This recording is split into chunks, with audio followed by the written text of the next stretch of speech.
नमस्कार, आप देख रहे हैं आंचलिक खबरें। चलिए शुरुआत कर लेते हैं इस वक्त की 25 बड़ी खबरों की। सीपी राधाकृष्णन बने भारत के 15वें उपराष्ट्रपति। सीपी राधाकृष्णन की जीत 452 वोटों से, जबकि विपक्ष के उम्मीदवार बी सुदर्शन रेड्डी को मिले 300 वोट। नेपाल में राजनीतिक अस्थिरता अपने चरम पर। एक्स पीएम झलननाथ खनल की पत्नी को हिंसक भड़क ने जिंदा जलाया। हालात बेकाबू होने पर पीएम केपी शर्मा ओली ने दिया इस्तीफा। बाढ़ से तबाह हिमाचल को बड़ी राहत। पीएम मोदी ने किया 1500 करोड़ के पैकेज का ऐलान। मृतकों के परिजनों को 2-2 लाख और घायलों को 50-50 हजार की दी जाएगी मदद। सियाचिन में भीषण हिमस्खलन से सेना को बड़ा नुकसान। 3 जवान शहीद। बर्फ से दबे शवों की तलाश जारी। रेस्क्यू ऑपरेशन में जुटी सेना। इसरो प्रमुख का बड़ा ऐलान। भारत की अंतरिक्ष में ऐतिहासिक छलांग की तैयारी। 2027 तक मानव अंतरिक्ष मिशन और 2035 तक अपना स्वतंत्र स्पेस स्टेशन स्थापित करेगा भारत।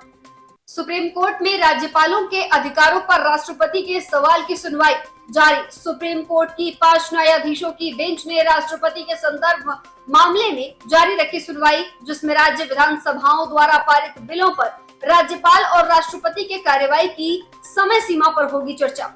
अगली पीढ़ी के जीएसटी सुधारों से एमएसएमईज को मिलेगा ताकतवर समर्थन।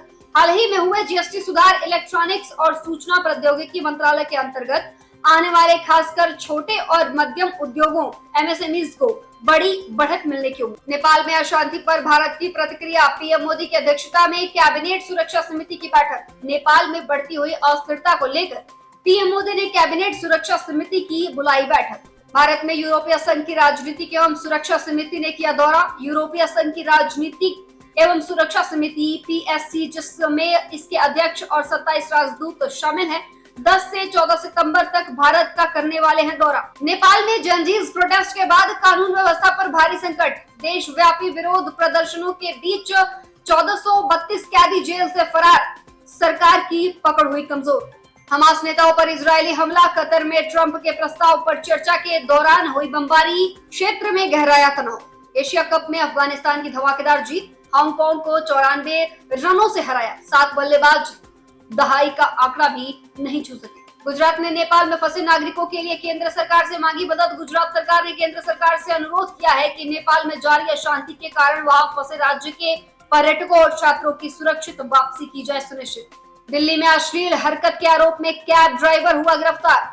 दिल्ली के मॉरिस नगर इलाके में एक कैब ड्राइवर को एक चलती गाड़ी में साफ तौर पर एक छात्रा के सामने हस्तमैथुन करने के आरोप में किया गया गिरफ्तार। अयोध्या में राम मंदिर के सिविल निर्माण की समय सीमा को बढ़ाया गया और 6 महीने सितंबर 2025 से लेकर दी गई मार्च 2026। यरूशलेम हमले के बाद इजराइल में चलेगा बुलडोजर। हमले के आरोपियों के घरों को ढहाने की तैयारी। सरकार ने नागरिकों को आत्मरक्षा के लिए हथियार लाइसेंस देने की प्रक्रिया हुई तेज। अमेरिका चीन भारत के बीच बढ़ा व्यापार तनाव। अमेरिकी राष्ट्रपति डोनाल्ड ट्रंप ने साफ तौर पर यूरोपीय संघ से रूस के तेल के 2 सबसे बड़े खरीदारों भारत और चीन पर लगाया 100% टैरिफ। भारत नेपाल सीमा पर कड़ी निगरानी। नेपाल में फैली अशांति के मद्देनजर भारत ने सीमा सुरक्षा बढ़ाई। संदिग्ध गतिविधियों पर रखी जा रही है कड़ी नजर। यूक्रेन द्वारा ड्रोन गतिविधि की चेतावनी के बाद पोलैंड में हाई अलर्ट। 4 प्रमुख हवाई अड्डे किए गए बंद। हवाई सुरक्षा व्यवस्था की जा रही मजबूत। फ्रांस की सियासत में बड़ा उलटफेर। राष्ट्रपति मैक्रोन ने सेबेस्टियन लोकोनू की बनाया नया प्रधानमंत्री। पिछले प्रधानमंत्री पर अविश्वास प्रस्ताव के बाद बदली सत्ता की कमान। रूस यूक्रेन युद्ध की आग पहुंची पोलैंड तक। पोलैंड ने गिराया रूसी ड्रोन। नाटो रूस टकराव का खतरा अब और गहराया।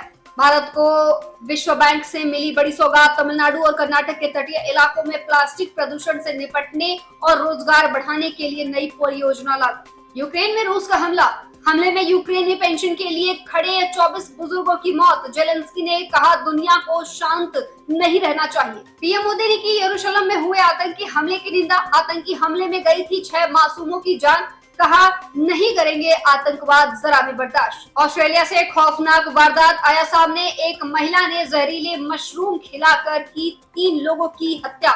महिला को मिली उम्र कैद की सजा। फिलहाल के लिए टॉप 25 खबरों में बस इतना ही। जुड़े रहिए हमारे साथ, देखते रहिए आंचलिक खबरें, अपनों की खबर आपका।